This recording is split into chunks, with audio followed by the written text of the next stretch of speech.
Assalamualaikum warahmatullahi wabarakatuh. Assalatu wassalamu ala asrofil anbiya'i wal mursalin Sayyidina wa maulana Muhammadin wa ala alihi wa sahbihi ajmain, amma ba'du.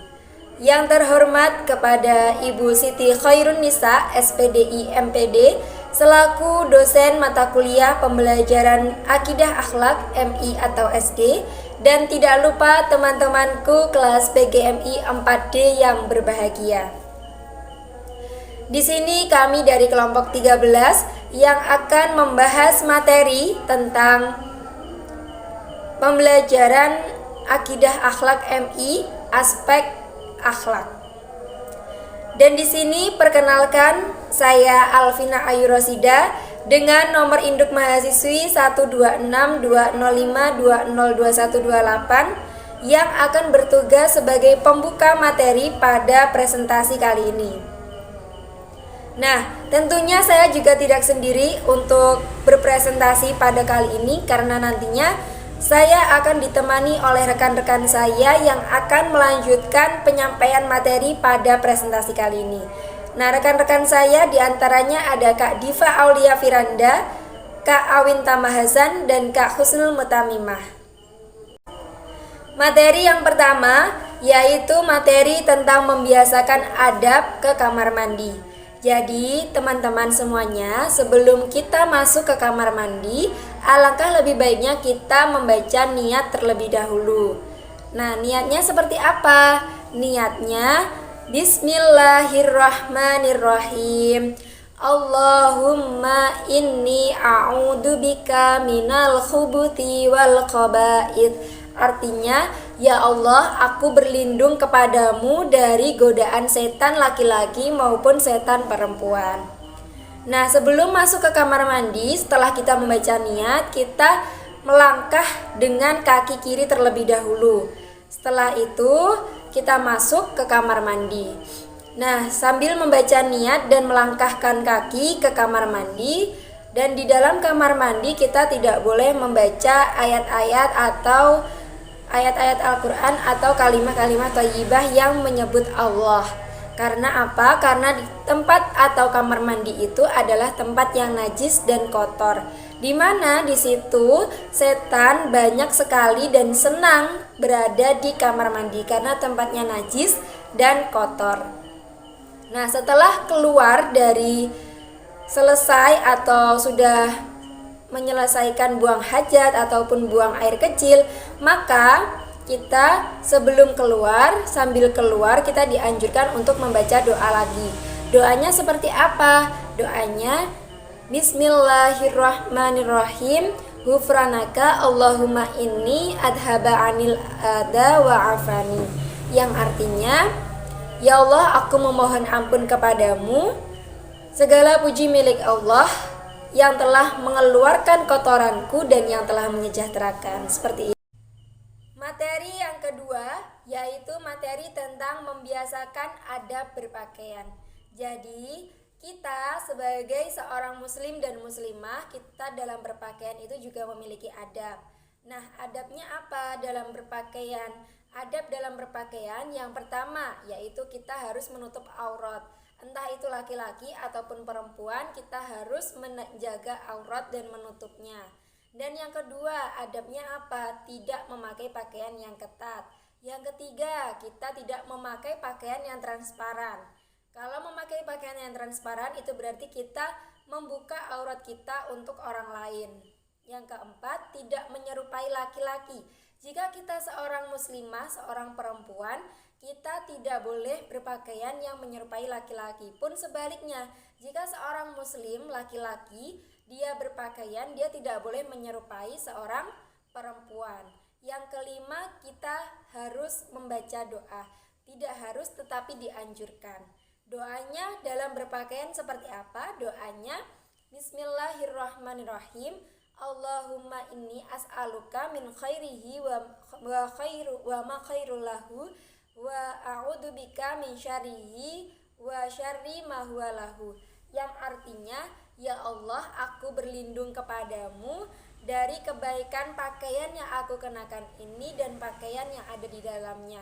Dan aku juga berlindung kepadamu dari keburukan pakaian ini dan keburukan di dalamnya. Seperti itu. Materi selanjutnya akan disampaikan oleh Kak Diva Aulia Firanda. Baik, materi yang ketiga yaitu membiasakan adab ketika belajar.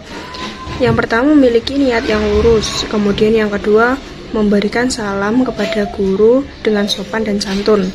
Karena mengucapkan salam itu merupakan doa, sehingga harus diucapkan dengan santun dan lemah lembut, terlebih kepada orang yang lebih tua atau guru kita. Kemudian yang ketiga, membaca doa sebelum belajar. Yang keempat, tidak berbicara dan mengobrol kepada teman kita ketika guru sedang menjelaskan materi. Yang kelima, bersikap hormat dan patuh kepada bapak dan ibu guru. Yang terakhir yaitu selesai belajar, membaca doa sesudah belajar. Yang keempat, untuk materi yang keempat, membiasakan adab ketika bersin. Dalam Islam juga diajarkan mengenai doa-doa yang seharusnya dibaca ketika bersin dan ketika kita mendengar orang yang bersin. Kemudian adab ketika bersin antara lain menutup mulut dan wajah dengan tangan atau kain. Nah, saat bersin ini hendaknya kita menutup mulut kita dengan tangan atau bisa sapu tangan, bisa juga dengan tisu.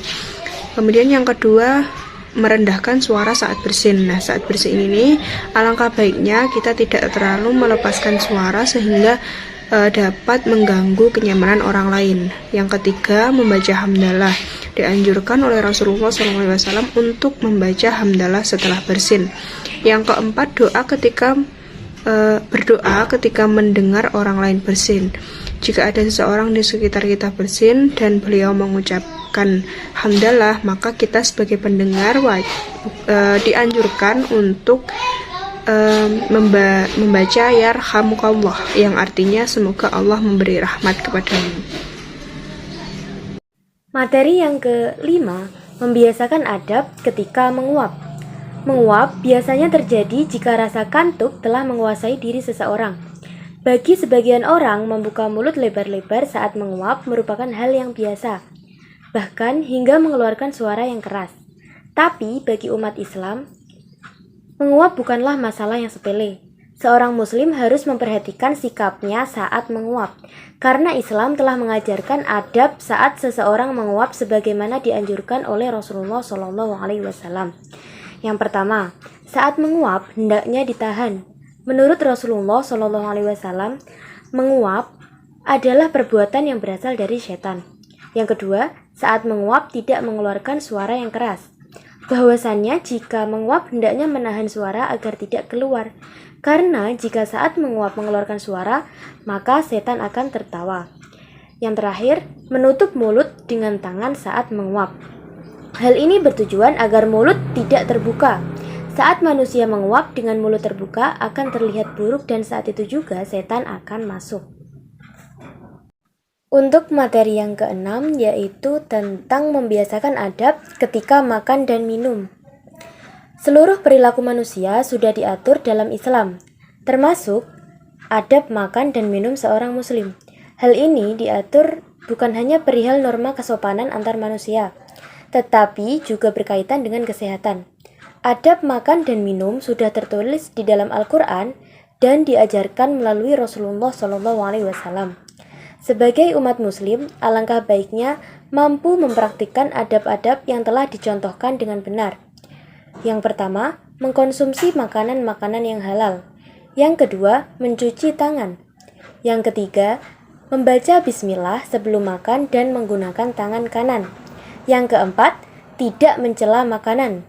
Yang kelima, tidak berlebihan atau tidak mubazir. Yang terakhir, mengakhiri dengan membaca doa. 7. Membiasakan adab terhadap tetangga dan lingkungan.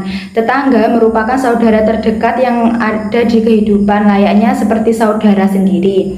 Oleh karena itu, kita harus selalu berbuat baik agar terjadi hubungan yang harmonis antara kita dengan tetangga. Berikut adab bertetangga. 1. Selalu berbuat baik terhadap tetangga. 2. Memberi kenyamanan hidup tetangga. 3. Tidak menyakiti tetangga. 4. Tidak menyebarkan rahasianya, memberikan ucapan syukur baginya dalam kesenangan dan menghiburnya dalam kesusahan, memberikan bantuan kepada mereka apabila kekurangan. 5. Tidak saling menasihati, mengarahkannya pada kebaikan, menyerunya pada perbuatan ma'ruf dan mencegahnya dari kemungkaran. 6. Saling bersilaturahmi. 7. Menjenguk mereka ketika sakit. Untuk lingkungan sekitar kita harus menjaga adab kita terhadap tumbuhan dan juga hewan. 8. Membiasakan adab ketika berteman dengan teman sebaya. 1. Kalau bertemu harus memberi salam atau menyapa. 2. Selalu bermuka manis dan ramah. 3. Menepati janji. 4. Ikut senang atas kesenangan teman. 5. Tidak boleh memperolok-olok dan memberi gelar yang tidak baik dengan teman yang lebih muda. 1. Menghormati mereka dengan sepenuh hati dan senantiasa mengikuti nasihat mereka dalam kebaikan. 2. Mencontoh tingkah laku mereka yang baik dan menjadikannya pelajaran. 3. Memberi salam setiap kali bertemu dan senantiasa bertutur kata dengan lemah lembut dan menjaga sopan santun. 9. Membiasakan adab ketika bertamu. 1. Berkunjung ke rumah orang dengan niat yang baik. 2. Untuk bertamu sebaiknya luruskan niat terlebih dahulu, misalnya bertamu dengan niat menyambung silaturahmi, memberi kabar bahagia, menjenguk dan lain sebagainya, dan bersifat yang baik. Allah berfirman bahwa sebaik-baik tamu adalah yang membawa kabar gembira. 3. Memperhatikan waktu. Untuk datang ke rumah orang, sebaiknya seseorang harus memperhatikan waktu. Jangan sampai kita datang ke rumah orang saat orang tersebut sedang sibuk. 4. Meminta izin saat bertamu. Saat ini meminta izin pada pemilik rumah dapat dilakukan melalui ponsel. Kita dapat menghubungi si pemilik rumah terlebih dahulu sebelum bertamu. 5.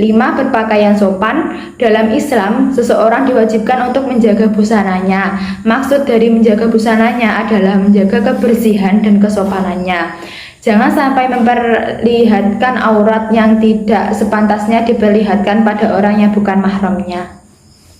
Baik, itu tadi pemaparan materi dari kelompok 13. Kalau ada kesalahan, mohon maaf yang sebanyak-banyaknya. Wassalamualaikum warahmatullahi wabarakatuh.